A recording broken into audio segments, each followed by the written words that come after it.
প্রিয় দর্শক মন্ডলী, আমরা হুতামা সম্পর্কে আলোচনা করতেছিলাম।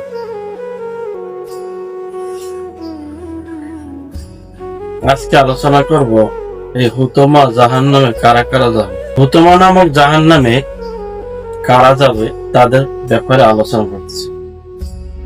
এটি হচ্ছে 6 নম্বর জাহান্নাম।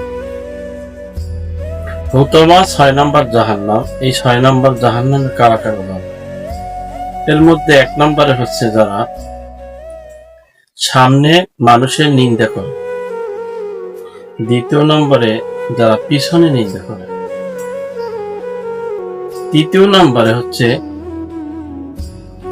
যারা মাল সম্পদ জমা করে এবং গণনা করে এবং সেগুলোকে নিজের স্থায়ী মনে করে। এই 3 শ্রেণীর মানুষ হুতামা নামক জাহান্নামে যাবে।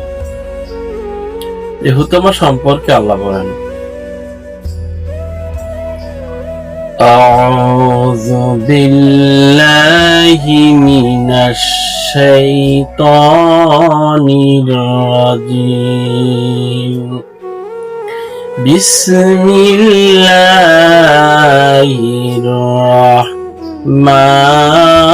রাহমানির রাহিম।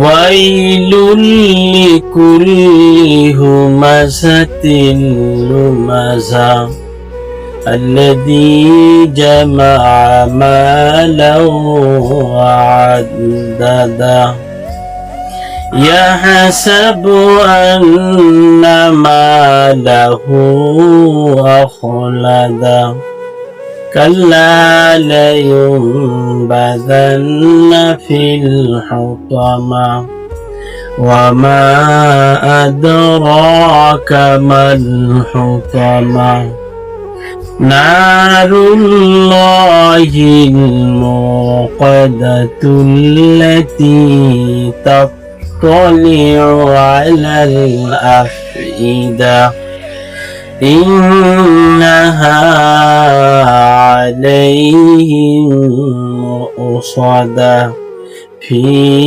عمد ممددة إلى آخره। আল্লাহ রাব্বুল আলামিন বলেন, দুর্ভোগ প্রত্যেকের যে পিছনে এবং সামনে নিন্দা করে। আল্লাযী জামাআ মালাও ওয়া আদ্দাদা, যে সম্পদ জমা করে রাখে এবং তা গণনা করে। সে ধারণা করে যে সম্পদ তাকে অমর করে রাখবে, কখনো নয়। আল্লাহ বলেন, কাল্লা লায়ুমবাযান্না ফিল হুতামা, কখনো নয়। সে অবশ্যই হুতামা নামক জাহান্নামে প্রবেশ করবে।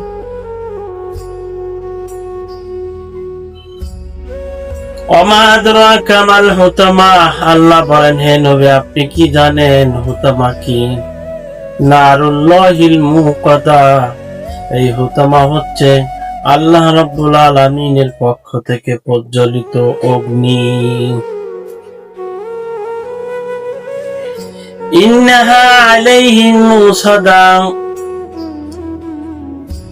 এই হুতামা নামক জাহান্নামে যারা প্রবেশ করবে, দুনিয়ার আগুন তো যেখানে লাগে সেখানে পুড়ে যায়, কিন্তু জাহান্নামের আগুনের অবস্থা এমন হবে, আঙ্গুলে যদি আগুন লাগে এখান থেকে লাগে ভিতর দিয়ে কলিজা পুড়িয়ে বের হয়ে যাবে। বলুন নাউযুবিল্লাহ।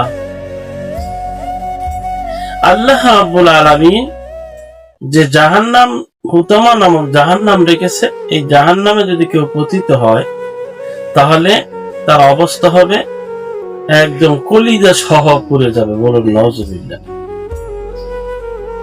ফি আমাদিন মুমাদ্দাদা, আল্লাহ রাব্বুল আলামিন বলেন তাদেরকে এই জাহান্নামের আগুন পরিবেষ্টন করে রাখবে উঁচু উঁচু জায়গায়। জাহান্নামের ভিতরে যে উঁচু উঁচু জাহান্নাম আছে সেখানে।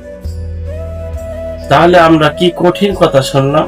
এই হুতামা নামক জাহান্নামে কারা যাবে সে সম্পর্কে ইবনে আব্বাস রাদিয়াল্লাহু তাআলা আনহু থেকে হাদিস বর্ণিত। তিনি বলেন, রাসূল আকরাম সাল্লাল্লাহু আলাইহি ওয়াসাল্লাম ইরশাদ করেছেন, মিরাজের রাতে আল্লাহ রাব্বুল আলামিনের হাবিব দোজখে দেখলেন যে সেখানে একদল লোক পচা মরা গোশত খাচ্ছে।